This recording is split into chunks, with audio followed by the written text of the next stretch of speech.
I absolutely hate spoilers, but just a heads up, this is the best battery and charger that we've ever tested.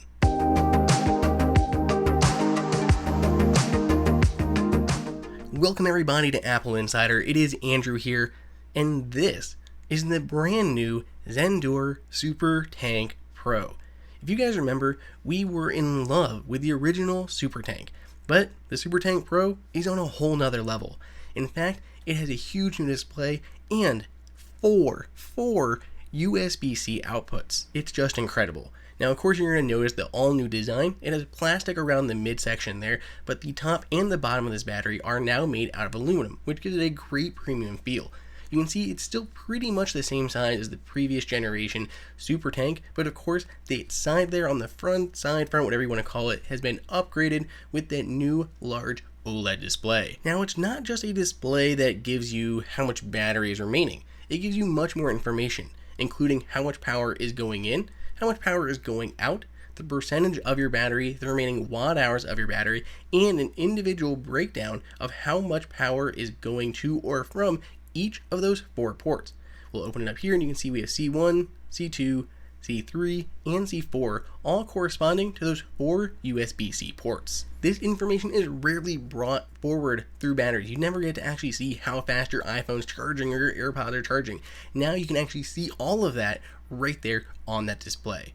Now, USB-C is incredible, and we have been really pushing for manufacturers to adopt USB-C faster.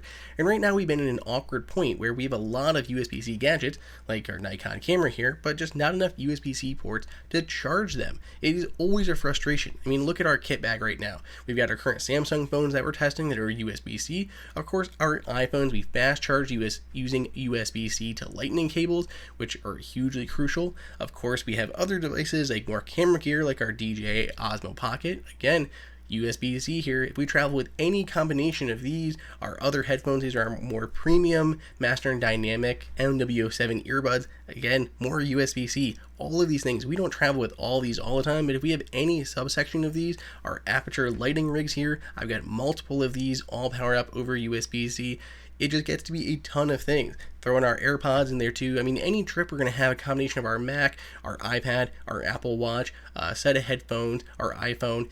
There's 5 devices right there that all charge over USB-C, including, yes, our Apple Watch. We have the first-party solutions from Apple that have that metal body and USB-C connector, or even third-party ones, like this one from Sateki that has a removable cable that I can plug in right to my iPad, or, in this case, into my new SuperTank Pro. We have seen chargers, whether it's wall chargers or battery packs, that have 2 USB-C ports, but nothing with 4.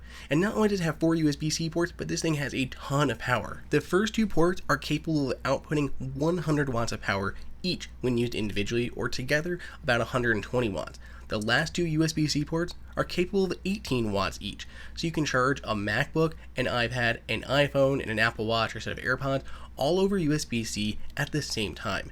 Now, its capacity is about 96.5 watt hours, 26,800 milliamp hours, which is just below the maximum threshold for most commercial flights. So yes, you can fly with this without any issue.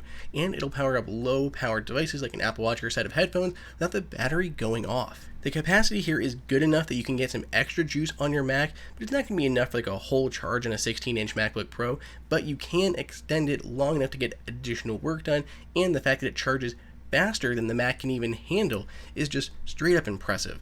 To go along with that, you may need a charger to power it up, because the SuperTank Pro can accept 100 watts of power as an input on either the C1 or C2 ports.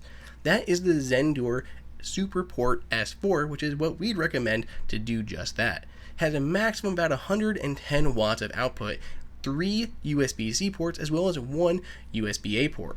The top 2 ports are capable of 100 watts of power when used alone, or 110 watts of power for all of these at the same time. If you're using both of the top 2, the top port will switch down to 60 watts max, and the second will drop down to 45 watts max. The third USB-C port is rated for 20 watts of power, and the USB-A is rated for 22.5. And Zendure makes it easy to have an idea of how fast these ports charge by the little icons that it puts on them, whether it's on the SuperPort S4 or on the SuperTank Pro. That 100 watts of power is pretty key for charging up the SuperTank, because the battery is so big, it can take a long time to power it up. Luckily, with 100 watts in, it'll take maybe just over an hour and a half to fully charge this thing at 100 watts. Honestly, we cannot say enough nice things about the SuperTank Pro and the SuperPort S4. The battery is the biggest capacity you can take on a plane, with 4 incredibly fast USBC ports, 2 that do 100 watts. It can charge at 100 watts, so it's incredibly fast. It is small, compact, premium build. The SuperPort S4 is a GAN charger, so it's going to be incredibly small compared to other powers adapters that are this large. Really, this thing is just a home run all around. I definitely recommend you pick one up, or both of them. Grab them at the links down below in the description.